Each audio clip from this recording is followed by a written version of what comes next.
ടൂറിസത്തിനും മാലിന്യ സംസ്കരണത്തിനും മുൻഗണന നൽകിക്കൊണ്ട് കുമ്പളങ്ങി ഗ്രാമപഞ്ചായത്തിന്റെ budget vice president Margaret Lawrence അവതരിപ്പിച്ചു. 46.22 കോടി രൂപ വരവും 38.37 കോടി രൂപ ചെലവും പ്രതീക്ഷിക്കുന്ന ബഡ്ജറ്റിൽ ടൂറിസം വികസനം, മാലിന്യ സംസ്കരണം, കൃഷി എന്നീ മേഖലകൾക്ക് പ്രത്യേക പ്രാമുഖ്യം നൽകിയിട്ടുണ്ട്. പഞ്ചായത്ത് പ്രസിഡന്റ് ഷാജി കുറുപ്പശ്ശേരിയുടെ അധ്യക്ഷതയിലായിരുന്നു ബഡ്ജറ്റ് അവതരണം. ടൂറിസം ഗ്രാമമായ കുമ്പളങ്ങിക്ക് വില്ലേജ് ടൂറിസത്തിനും വികസന പ്രവർത്തനങ്ങൾക്കും സാമൂഹ്യക്ഷേമ പ്രവർത്തനങ്ങൾക്കും പ്രാമുഖ്യം നൽകി കുമ്പളങ്ങി ഗ്രാമപഞ്ചായത്ത് 2026-27 സാമ്പത്തിക വർഷത്തെ സാമ്പത്തിക budget panchayat vice president Margaret Lawrence അവതരിപ്പിച്ചു. ഉറവിടത്തിൽ തന്നെ മാലിന്യം സംസ്കരിക്കാൻ എല്ലാ വീടുകൾക്കും ബയോഗ്യാസ് പ്ലാന്റുകൾ നൽകും. കുമ്പളങ്ങി വില്ലേജ് ടൂറിസം പദ്ധതിയുടെ 2ാം ഘട്ടം ആരംഭിക്കുവാൻ നടപടി സ്വീകരിക്കും. വനം വകുപ്പുമായും ഹരിത കേരള മിഷനുമായി സഹകരിച്ച് പൊതുയിടങ്ങളിലും വീടുകളിലും വൃക്ഷങ്ങൾ നട്ടുപിടിപ്പിക്കും. ടൂറിസം വകുപ്പിന്റെ സഹകരണം ഉറപ്പാക്കും. നമ്മുടെ ജലസമ്പത്താണ് കുമ്പളങ്ങിലെ വ്യത്യസ്തമാക്കുന്നത്. ഒരു ജലഭീഷണി നമ്മുടെ മത്സ്യമടക്കമുള്ള കൃഷിയെ ഓരുവെള്ളത്തിന് ശാശ്വത പരിഹാരം കാണാൻ കേന്ദ്ര സംസ്ഥാന സർക്കാരുകളോട് സഹകരിച്ച് പദ്ധതി രൂപീകരിക്കും. പഞ്ചായത്ത് പ്രസിഡന്റ് ഷാജി കുറുപ്പശ്ശേരി അധ്യക്ഷത വഹിച്ചു. കുമ്പളങ്ങിയെ യഥാർത്ഥമായ നിലയിലേക്ക് വളർത്തുകയാണ് നയം. വികസനം, ക്ഷേമം, കാരുണ്യം, ഇതാണ് ലക്ഷ്യം.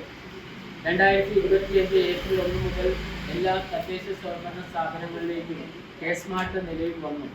മുൻ വർഷങ്ങളിൽ നിന്ന് വ്യത്യസ്തമായി കെ-സ്മാർട്ട് വഴിയാണ് 26-27 ബഡ്ജറ്റ് കുമ്പളങ്ങി ഗ്രാമപഞ്ചായത്ത് അവതരിപ്പിക്കുന്നത്. സർക്കാർ ഗ്രാൻഡും തനത് വരുമാനവുമാണ് നമ്മുടെ സ്രോതസ്സുകൾ.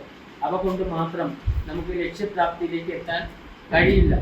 വിവിധ വകുപ്പുകളുടെ സഹായവും അതുപോലെ തന്നെ പൊതുമേഖലാ സ്ഥാപനങ്ങളുടെ CSR ഫണ്ട്, വിവിധ വകുപ്പുകളുടെ സഹായങ്ങൾ. പഞ്ചായത്തിന്റെ പരിമിതമായ സാഹചര്യങ്ങളിൽ നിന്നുകൊണ്ട് എല്ലാ സ്വപ്നങ്ങളും ഉൾക്കൊള്ളിക്കാൻ കഴിഞ്ഞിട്ടില്ലെങ്കിലും ജനങ്ങളുടെ അടിസ്ഥാന ആവശ്യങ്ങൾ നിറവേറ്റുന്നതിൽ ബഡ്ജറ്റ് ശ്രദ്ധ കേന്ദ്രീകരിച്ചിട്ടുണ്ടെന്ന് പ്രസിഡന്റ് ഷാജി കുറുപ്പശ്ശേരി പറഞ്ഞു. 46,22,61,000 രൂപ വരവും 38,37,47,481 രൂപ ചിലവും 7,85,13,000 ചില്ലാനം രൂപ നീക്കിയിരിപ്പും പ്രതീക്ഷിക്കുന്ന ബഡ്ജറ്റാണ് അവതരിപ്പിച്ചത്. പഞ്ചായത്ത് സെക്രട്ടറി പ്രീതി MP, ആരോഗ്യ വിദ്യാഭ്യാസ സ്റ്റാൻഡിംഗ് കമ്മിറ്റി ചെയർമാൻ ഗോപി കാരക്കോടത്ത്, ക്ഷേമകാര്യ കമ്മിറ്റി ചെയർമാൻ ടെസി ജേക്കബ്, വികസന സ്റ്റാൻഡിംഗ് ചെയർമാൻ ജ്യോതി ജൂഡ് തുടങ്ങി എല്ലാ അംഗങ്ങളും ബഡ്ജറ്റ് ചർച്ചയിൽ പങ്കെടുത്തു. കുറഞ്ഞ കാലം കൊണ്ട് വളരെ കാര്യക്ഷമമായ ബഡ്ജറ്റ് അവതരിപ്പിച്ചതെന്ന് അംഗങ്ങൾ അഭിപ്രായപ്പെട്ടു. ബഡ്ജറ്റ് ടൂറിസത്തിന് പ്രാധാന്യം നൽകുന്നുണ്ടെങ്കിലും ആരോഗ്യമേഖല, ഗതാഗതം, കുടിവെള്ളം, ഓരുവെള്ള പ്രശ്നം തുടങ്ങിയ ഗൗരവകരമായ